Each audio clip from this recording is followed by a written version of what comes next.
네, 안녕하세요. 대한광통신 주주분들 강프로입니다. 대한광통신 오늘 장 초반부터 8% 추가적인 상승을 보여줬는데 최근 강한 상승 이후로 계속해서 조정을 받고 있는 대한광통신이기 때문에 당연히 이러한 상승이 나와도 대한광통신 주주분들 같은 경우에는 걱정되실 수밖에 없을 거예요.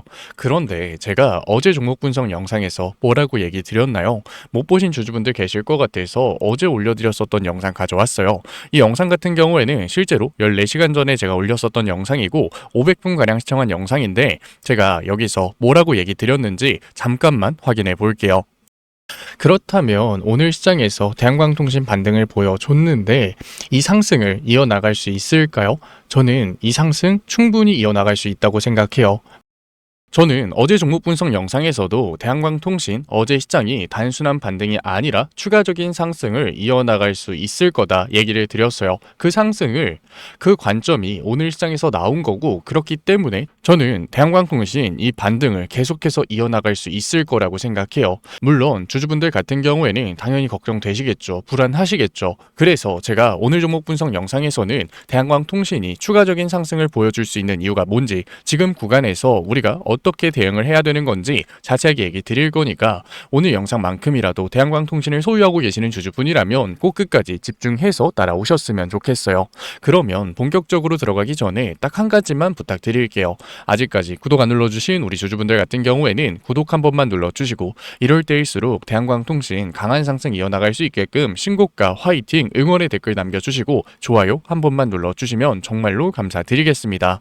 제가 대한광통신 추가적인 상승을 보는 이유가 뭐냐면 수급 먼저 봐볼게요.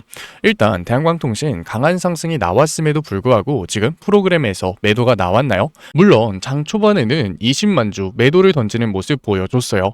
하지만 여기서 중요한 건 추가적으로 매도를 던지면서 이격을 벌리는 게 아니라 추세 전환을 보여주면서 지금은 60만 주가 넘는 매수를 가져가고 있다는 거예요. 결국 이 상승은 윗구간을 긁어준 큰손 세력들이 만들었다는 거죠.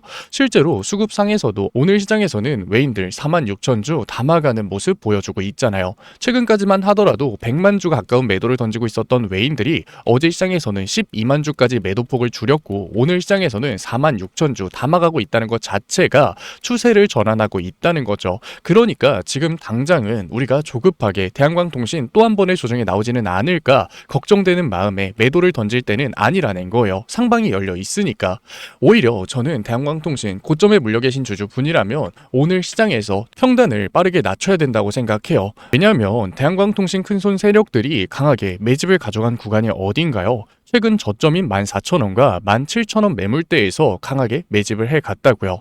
그런데 지금 대한광통신 주가 얼마예요? 18,500원이죠. 추가적인 상승이 나왔을 땐 큰손 세력들 매도를 던져도 손해를 보는 구간이 아니라고요. 그러니까 지금 고점에 물려 계신 주주분들 같은 경우에는 이 상승이 어디까지 갈까 걱정되는 마음에 관망을 할 때가 아니라 빠르게 평단을 낮춰야 된다는 거죠. 물론 제가 대한광통신 고점을 찍고서 조정을 받을 거다. 지금이 고점이다 얘기를 드리는 게 아니에요. 지금 큰손 세력들 강하게 매집을 한 만큼 차익 실현을 가져가기 위해서 계속해서 주가의 상승은 가져가야 된다고요. 하지만 여기서 중요한 게 그 상승이 어디까지 나올지는 아무도 모른다는 거죠. 저는 대한광통신 가지고 있는 재료만 봤을 땐 전고점을 돌파하는 상승 충분히 나올 수 있다고 생각해요.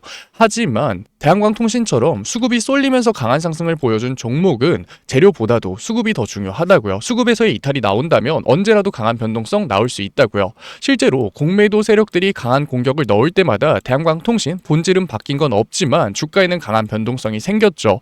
그러니까 지금 구간에서도 우리가 막연하게 정고점을 돌파하는 상승 나오겠지, 내 평단까지 올라와 주겠지 관망을 하는 게 아니라 평단을 낮춰야 되는 거고 강한 반등이 나오는 와중에도 신호를 잡아가면서 윗구간에서의 대응도 굉장히 중요하다는 거죠. 물론 이러한 대응을 하기 위해서는 주가를 보는 게 아니라 신호를 잡아야 돼요. 왜냐하면 주가가 상승하니까 나를 두고서 갈 것 같아서 조급하게 매수를 했다가 변동성이 나오면 휘둘릴 수밖에 없다고요. 반면에 강한 반등을 보여주고 있던 대한광통신에서 윗꼬리 캔들이 달리면 지금이 고점이지는 않을까 매도를 던질 수밖에 없다고요. 특히 강한 변동성을 보여주는 대한광통신에선 더욱더 그럴 수밖에 없는 거죠. 하지만 우리가 주가를 보면서 대응을 했다가 내가 매수를 하니까 조정이 나오고 내가 매도를 하니까 반등이 나왔던 경험 다들 있으시죠? 그래서 제가 신호가 중요하다고 항상 강조를 드리는 거예요. 이 신호를 잡으려면 당연히 수급 봐야겠죠. 오늘은 외인들 매수를 가져가고 있지만 여기서 중요한 건 외인들이 매수를 하고 있다, 매도를 하고 있다가 아니라 강하게 매수를 하고 있었던 외인들이 추세를 전환하는 구간이에요. 추세 전환이 나오지 않았는데 주가의 조정이 나온다면 우리가 겁을 먹고서 매도를 던질 필요가 없는 거고 오히려 기회를 잡아야 된다는 거죠. 반면에 강한 상승을 보여주고 있었던 대한광통신에서 큰손 세력들이 추세를 전환하는 모습을 보여준다면 그때는 조심해야 된다고요. 그때는 우리가 대응을 해야 될 수 있다는 거죠. 물론 수급상에서는 큰손 세력들 매도를 던지다가도 매집을 하면서 오늘장처럼 주가를 끌어올리기도 하지만 매집을 하다가도 매도를 던지면서 변동성을 만들죠. 개미털기 지겹게 봤잖아요. 그렇다 보니까 개인 주주분들이 수급을 보면서 타점에 대응을 하는 걸 어려워하시는 거죠. 그래서 우리가 프로그램에서 실시간으로 수급의 움직임을 따라가는 거예요. 그리고 최소한 지금 나오고 있는 움직임을 메이저 증권사가 만들고 있는지 확인해야겠죠. 그리고 마지막으로 주가의 강한 변동성이 나왔을 땐 체결 수량이 동반된 움직임인지 확인해야 돼요. 왜냐하면 거래량이 동반되지 않는 움직임은 언제라도 반대의 움직임이 나올 수 있다고요. 그러니까 조급하게 따라갈 필요가 없다는 거죠. 체결 수량이 나오지 않고서 주가가 반등을 했는데 조급하게 매수를 할 필요가 없는 거고 반대로 주가의 조정이 나와도 조급하게 매도를 할 필요가 없다는 거예요. 우리가 강한 변동성을 보여주는 대한광통신에서는 주가를 보는 게 아니라 이러한 신호를 잡아갈 수 있어야 지금까지 우리가 견뎌냈던 구간에 대한 보상을 가져갈 수 있는 거고 수익률을 지켜나갈 수 있는 거예요. 물론 현실적으로 개인 주주분들이 이러한 신호를 잡는 게 쉽지 않다는 거 저도 알고 있어요. 하지만 너무나도 중요하다고요. 그래서 제가 대한광통신 같은 경우에는 중요한 신호가 나왔을 때 실시간으로 보내드릴게요. 그러니까 이해하기 어려우셨던 주주분들 같은 경우에는 혼자서 너무 걱정하지 마시고 위에 연락처 남겨놨으니까 010-8037-9663 제가 알아볼 수 있게끔 대한이라고 문자 남겨주세요. 문자 남겨놓으신 주주분들에 한해서 평단을 낮춘다면 어디서 평단을 낮출 건지 대한광통신 어디까지 끌고 갈 건지 원단위의 타점 실시간으로 보내드릴게요. 물론 제가 100%의 최고 타점 10원 단위까지 맞추는 최저점 매수와 최고점 매도 이런 걸 해드리겠다는 게 아니에요. 지키지 못할 약속은 하지도 않을게요. 왜냐면 주식은 정답이 있는 시장이 아니잖아요. 그런데 여기서 중요한 게 뭐냐면 정답과 가까운 선택은 할 수 있다고요. 그러니까 사람마다 수익률 차이가 나는 거죠. 그래서 제 노력이 닿는 한 제가 해드릴 수 있는 한 대한광통신에서 정답과 가까운 선택 안에서의 원단위의 타점 도와드릴 거니까 아직까지 구독 안 눌러주신 주주분들 같은 경우에는 구독 한 번만 눌러주시고 응원의 댓글과 좋아요 한 번만 눌러주신 다음에 신호라도 받아 가셨으면 좋겠어요. 제가 대한광통신 10원 단위의 타점이 중요하다는 게 아니에요. 하지만 신호가 나왔을 때 그에 맞는 대응은 할 수 있어야죠. 내가 매도를 던지니까 주가가 반등하고 내가 매수를 하니까 주가가 조정받고 다 경험 있으시잖아요. 그래서 제가 중요한 신호들 잡아드리고 있는 거니까 지금까지 종목 분석 영상 시청하신 대한광통신 주주분들이라도 신호 꼭 받아 가셨으면 좋겠어요.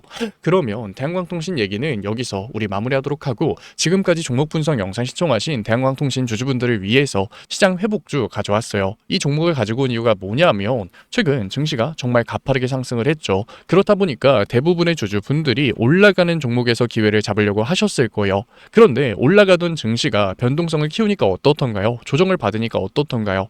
당연히 불안하죠. 걱정되죠. 그래서 원래 주식이란 게 저평가된 종목에서 기회를 잡았을 때 안정적으로 수익률을 끌고 갈 수 있는 거예요. 제가 이 얘기를 왜 드리냐면 아직까지 종전은 나오지도 않았어요. 유가 안 잡혔죠. 환율 안 잡혔죠. 그렇다 보니까 언제라도 변동성이 시장에 던져질 수 있다고요. 올라가는 종목에서 기회를 잡았을 땐 언제라도 흔들릴 수 있는 시장이라고요. 그런데 제가 가지고 온 시장 회복주는 이러한 불확실성이 사라졌을 때 수혜를 받는 종목이고 강한 상승을 보여주는 종목이요. 제가 가지고 온 종목도 찐 바닥은 아니죠. 이미 바닥권역 대비 20% 정도 상승하긴 했어요. 하지만 본격적인 상승이 나오지 않은 저평가 종목이라는 거예요. 이러한 시장 회복주는 작년 12일 전쟁, 우크라이나 전쟁, 코로나 팬데믹 항상 있었고 변동성이 강해지는 시장에서는 빛을 발했죠. 그래서 제가 늦지 않게 이번 시장 회복주 가져온 거니까 지금까지 종목 분석 영상 시청하신 대한광통신 주주분들 같은 경우에는 뒤에 영상에서 시장 회복주 종목 명의라도 확인해 보세요. 그러면 제가 가지고 온 시장 회복주가 뭐냐면 현대차가 아틀라스를 단순히 연구소에 묶어두는 게 아니라 이제는 3만 대 넘게 양산을 진행하겠다고 한 거예요.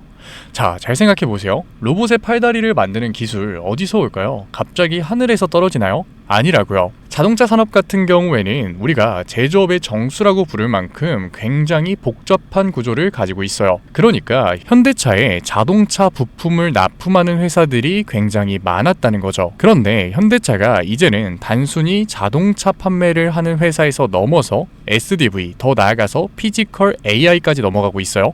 그런데 지금까지 현대차 자동차에 부품을 납품했던 회사들이 그대로 망할까요? 그게 아니라는 거죠. 현대차가 먼저 로봇 섹터로의 체질 개선을 성공시켰기 때문에 이제는 현대차 자동차에 부품을 납품하고 있었던 회사들이 로봇 섹터로 체질 개선을 성공시키면서 시장에 관심을 받을 수밖에 없는 거예요. 현대차에 부품을 공급하고 있었던 회사들이 사양 산업이 되는 게 아니라 오히려 로봇 섹터로 엮이면서 시장에 관심을 받을 수밖에 없는 거죠. HL 만도 같은 경우에는 자율주행 센서 기술력을 가지면서 관심을 받았고, 현대오토에버 같은 경우에는 로봇 OS에 관심을 받으면서 주가의 상승이 만들어졌어요. 그런데 현대차가 지금 아틀라스, 피지컬 AI로 하고 싶은 산업이 결국 뭔가요? 바로 스마트 팩토리죠. 스마트 팩토리 같은 경우에는 업무 효율성을 늘리기 위해서 배터리 성능이 압도적으로 좋아야 돼요. 그러니까 다음에는 자동차 부품 중에서도 BMS, 전력 제어 기술을 가지고 있는 기업이 관심을 받을 수밖에 없는 거죠. 제가 가지고 온 종목 같은 경우에는 이미 외인들과 기관, 주포 세력들의 매집이 끝난 종목이고 언제 폭등이 나와도 이상하지 않은 종목이라는 거예요. 그런데 단순한 자동차 기업이었을 때는 당연히 폭등이 나오더라도 10%, 20% 정말 소폭의 상승에서 그쳤겠죠. 하지만 이제 현대차 관련 종목들은 단순한 자동차 부품주가 아니라 로봇 부품주라는 거예요. 로봇 섹터에 엮여서 올라갈 수밖에 없다. 성장주의 밸류에이션을 받으면서 정말로 강한 상승률을 보여줄 종목이라는 거죠. 로봇 섹터 같은 경우에는 시장에 관심을 받게 됐을 때 지금까지 100%, 200% 정말 우스운 상승률을 보여줬어요. 아직 늦지 않았지만 지금 기회 놓치면 정말로 마지막일 수 있다. 그래서 현대차 관련 로봇 히든주 받고 싶으신 구독자분들 같은 경우에는 제가 위에 개인 번호 띄워드릴게요. 010-8037-9663 제가 알아볼 수 있게끔 현대 히든이라고 문자 남겨주세요. 문자 남겨주신 구독자분들에 한해서 제가 현대차에 BMS, 전력 제어 장비를 납품하고 있고 로봇 부품 회사로 체질 개선이 이뤄지고 있는 현대차 관련 로봇 히든주 보내드리도록 할게요. 구독자분들 한해서 보내드리고 있는 거니까 아직까지 좋아요 안 눌러주신 구독자분들 같은 경우에는 좋아요 한 번만 눌러주시고, 구독 안 눌러주신 주주분들 같은 경우에는 구독 한 번만 눌러주시면 정말로 감사드리는 마음에 제가 한 분 한 분 확인해서 히든주 보내드리고 있는 거니까 꼭 받아가셨으면 좋겠습니다. 분명 로봇 섹터 이제는 끝났다 라고 생각하고 계시는 주주분들 분명 계실 거예요. 하지만 현대차의 산업 구조를 잘 생각해 보자고요. 현대차 같은 경우에는 전통적으로 자동차를 만들고 있었던 제조업 회사예요. 그런데 그 제조업 회사에서 로봇 섹터로의 체질 개선이 나왔다. 테슬라 같은 경우에는 테슬라를 사용하고 있었던 사용자가 데이터를 쌓아주면서 성공을 한 케이스죠. 그런데 현대차 같은 경우에는 사용자가 아니라 직접 데이터를 쌓아 나가면 되는 회사라고요. 그리고 데이터를 쌓아 나가는 게 손해냐? 그것도 아니에요. 인건비가 압도적으로 줄어들기 때문에 오히려 영업이익이 증가하는 효과까지 만들어지죠. 그러니까 현대차가 다시 한 번 더 로봇 섹터의 패러다임을 바꿀 시기라고요. 그렇기 때문에 로봇 섹터가 끝났다? 아니요. 로봇 섹터는 현대차가 아틀라스의 양산을 발표했을 때부터 2페이지가 시작된 거라고요. 그렇기 때문에 우리가 여기서 로봇 섹터가 끝났다 라고 매도를 하는 게 아니라 남들이 외면을 할 때 우리는 오히려 기회를 잡아 가야 된다라는 거예요. 그래서 제가 현대차 관련 로봇 히든주 열심히 찾아서 가져온 거니까 지금까지 종목 분석 영상 시청하신 구독자분들 같은 경우에는 010-8037-9663 위에 제 개인 번호로 제가 알아볼 수 있게끔 현대 히든이라고 문자 남겨주세요. 문자 남겨놓으신 구독자분들에 한해서 제가 히든 종목 보내드리도록 할게요. 지금까지 종목 분석 영상 시청해주신 우리 구독자분들 정말로 멋지시고, 지금까지 종목 분석 영상으로 찾아뵌 증권맨 강프로였습니다. 감사합니다. 다음 종목 분석 영상에서 뵐게요.